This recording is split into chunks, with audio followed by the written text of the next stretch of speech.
right, so get this. We're diving into Ukrainian entrepreneurship, time management, and AI all in one conversation. It's a pretty wild mix, right? We're going to be hearing from Oleksandr Smazhuk, a strategic marketing expert, And and Lyudmyla Bogush. Lady Time Management 2010. Exactly. You know her from that BogushBook planner.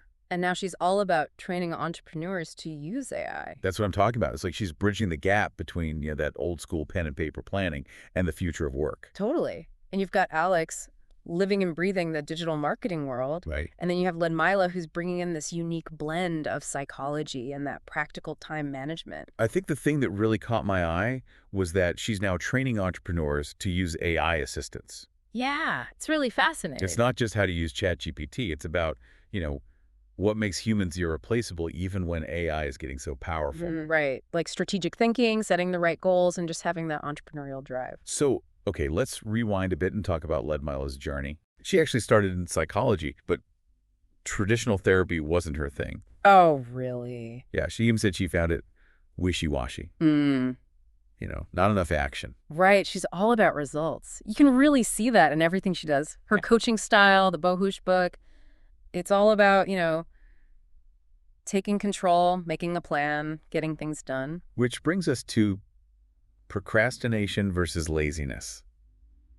I have to admit, this is where I had like a little aha moment. Okay. She makes this really clear distinction. Yeah. Procrastination is when you delay something you know you should be doing. Laziness is just not having the motivation to do anything. It's subtle, but super important. And what I find fascinating is she dives into why we procrastinate. Yeah, why do we do that? Like we put off those unpleasant tasks. Yeah. We wait till the last minute. There's like a thrill to that for some people. Right, the adrenaline rush. And then some people procrastinate. Which is doing things too early just to get them off their plate. Like doing your taxes in January, just so you don't have to think about it. It's not really procrastinating, but it's driven by that same urge to avoid discomfort later on. Yeah, totally. So knowing all of this, how do we actually break free from those procrastination traps? Well, Lyudmyla's got some goal-setting strategies that really come in handy here. Okay. She's got this rule: a dream becomes a goal when you give it a deadline. So simple, but so true. It is. It forces you to go from those vague wishes to concrete actions. I am the queen of someday goals. But if you give it a deadline, it becomes real. Exactly. And Lyudmyla takes it even further. She says, if you're not actually doing anything to move towards a goal, maybe it's not really your goal. Ooh, that's good. Maybe it's something you feel like you should be doing. Like becoming a TikTok influencer.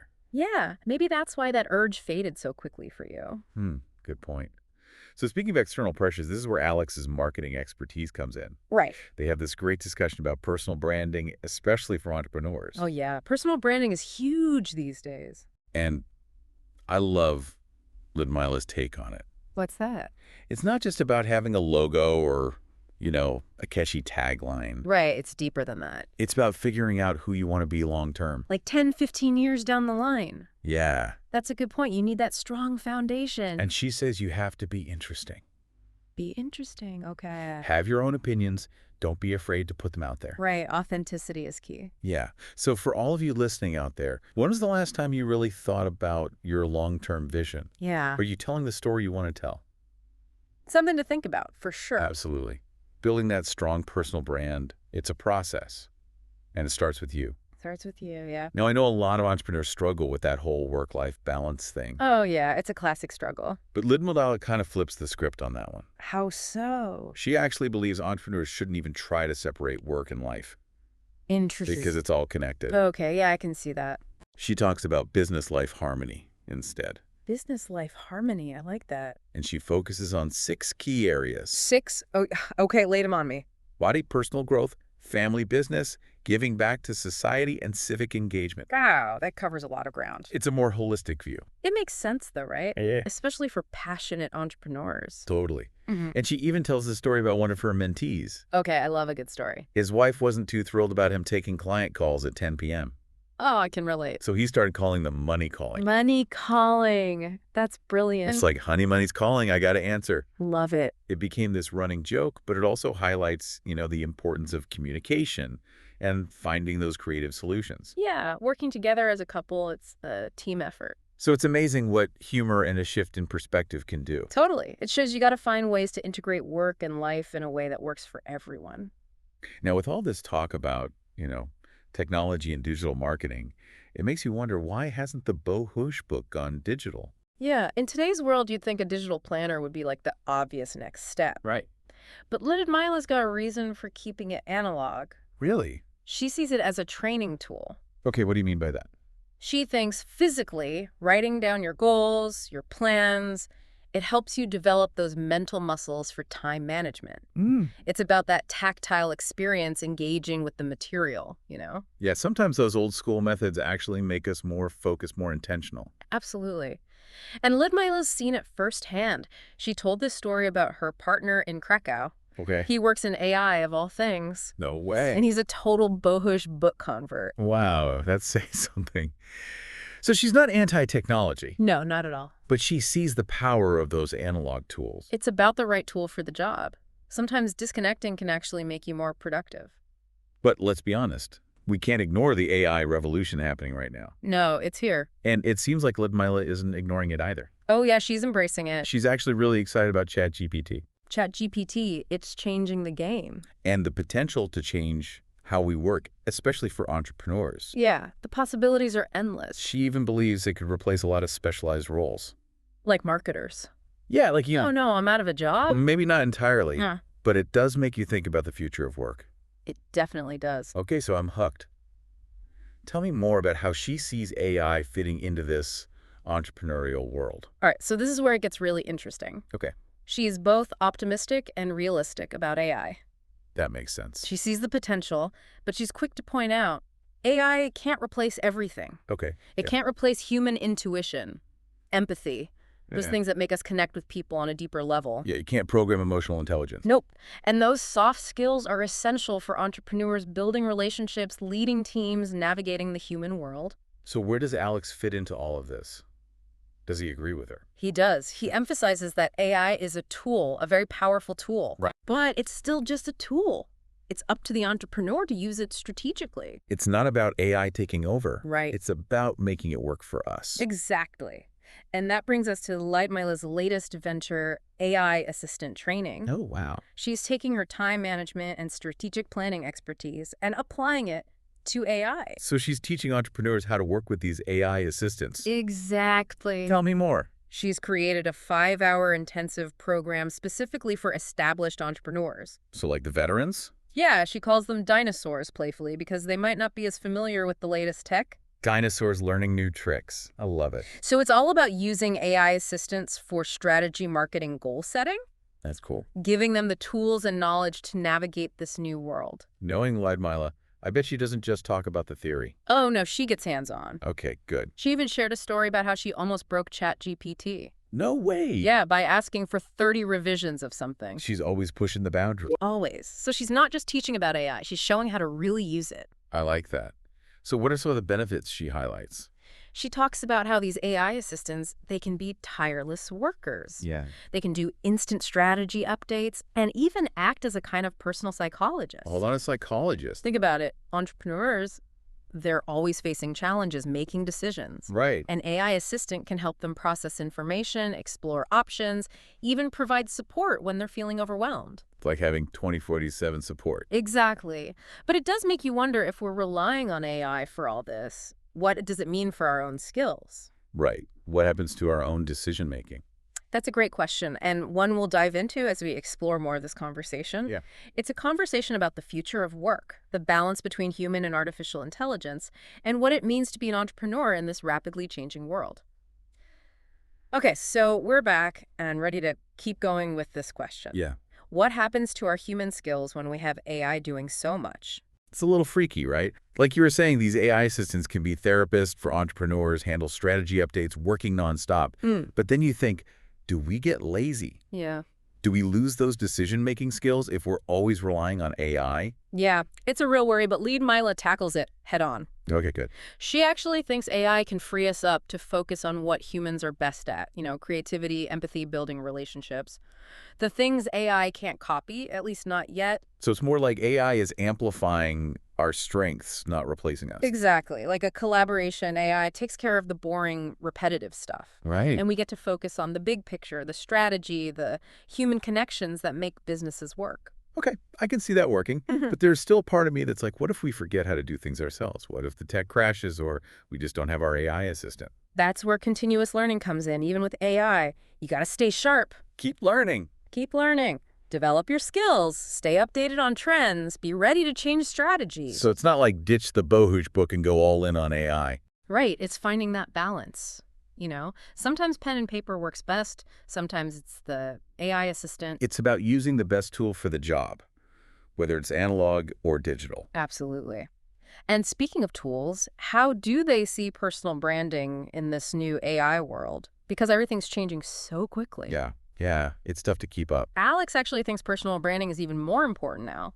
Really? Yeah, with so much information overload, you have to stand out, connect with people authentically. But doesn't AI make that harder? If everyone's using it to create content, wouldn't it all look the same? It's a risk for sure, but he argues AI can help create more personalized and authentic content. How so? Think of it this way. AI can analyze data spot trends, even come up with content ideas based on your audience. Okay. But it's still the human who brings those ideas to life, with their own voice, their own perspective. So like AI is the research assistant and we're the creative director. Exactly. AI gives you the info, the insights, but you shape the story, you connect with people emotionally, and build a brand that reflects you. That makes a lot of sense. And it goes back to what we were saying about those human skills that AI can't copy. Right. Storytelling, empathy, building trust. Those are the skills that make you stand out in a world that's getting more automated. Okay, so let's say I'm interested in this AI assistant thing. What are some practical things I could use it for? Give me examples.